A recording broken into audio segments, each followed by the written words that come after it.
Hey, this is Dan from Zombie Prep, coming back to you with another video about cooking, fire starting while in the field. Remember, light discipline is everything, so if you can help it, don't start a fire or cook at night. Everybody can see your flame. Now what we have here is a solo camp stove. It's pretty small, comes in this cool little nylon bag that I like a lot. Don't weigh much. Maybe 5-6 ounces at the most, I'd say. It's got your lid right there. You flip it upside down and hold your pot, pan, coffee cup, whatever have you, as long as it's metal and you can boil water in it. The thing I like about this stove, I did a lot of research. This is basically a gasifier. What it does, if you can see in there, that's where you put your kindling and your flame. That's where you make your fire. It gets air from all around, and these holes on the sides, the air that comes in here creates a vacuum in here, so it double burns your smoke. You get almost no report at all.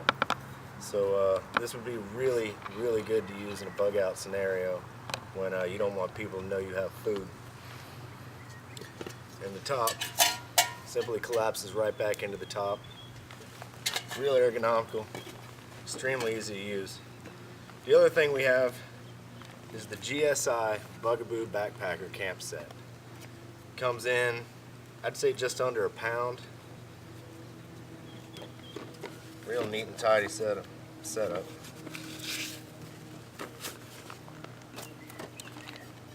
Inside, you have one fry pan,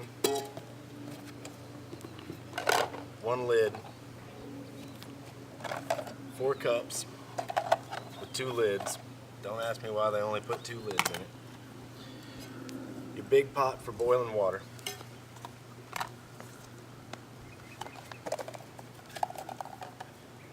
And your handle. It's a really cool design.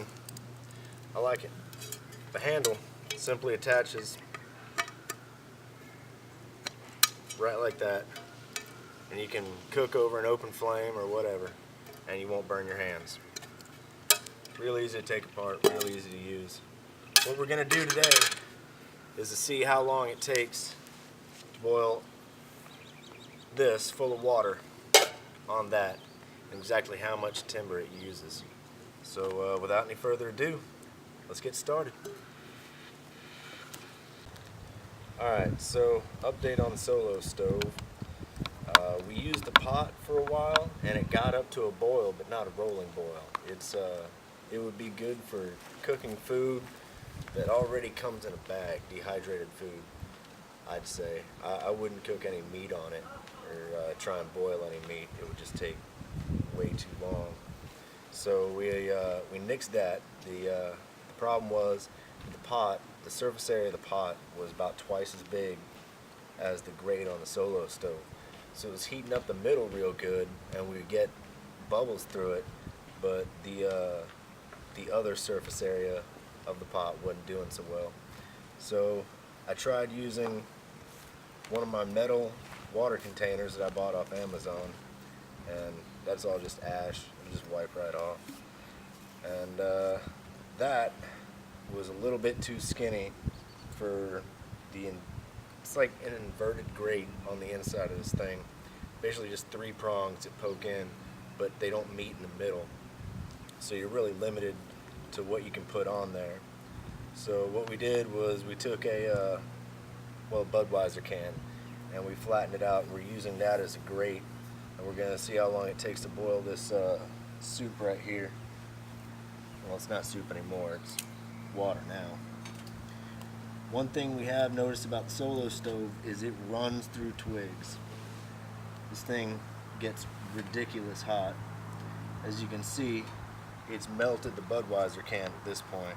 It took all of 3 minutes to melt it through, where we had to reinforce it again.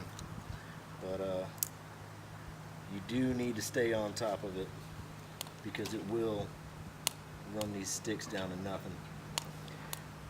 You can kind of tell when it starts running a little bit low on fuel for it, because it'll start giving out a little bit more of a smoke signature. But once the fire gets going again, it recirculates. It it catches vacuum from in here and in there, and it double burns your smoke. So it's really not that bad, and it makes an incredible amount of heat. A really incredible amount of heat. So we'll catch back up with you in a couple of minutes, and hopefully we can keep this Budweiser can on there in a solid state long enough to figure out how long it's going to take for, looks like about 8, maybe 10 ounces of water to boil. So we'll be back in a minute. Alright, so update on the Solo stove. It definitely puts out the heat to boil water. The issue we're having is these 3 grate holders right there. I mean, that fits on it, but just barely, and not really enough to keep it on there.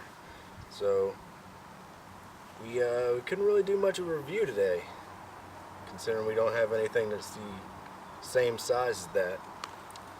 So I'm not going to knock the Solo stove. It's really a great idea with the secondary burn of the smoke.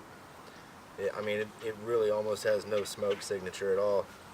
So I'm gonna go ahead and say this is an awesome product. It's just we didn't have the means to use it to its full potential.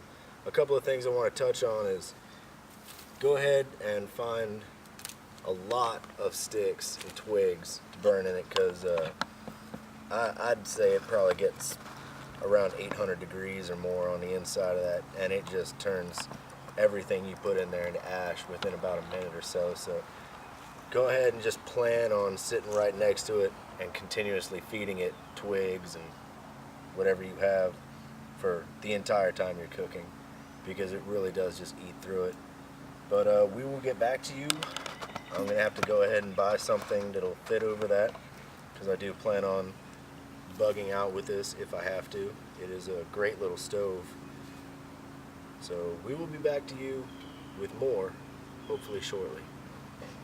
This is Dan from Zombie Prep, out.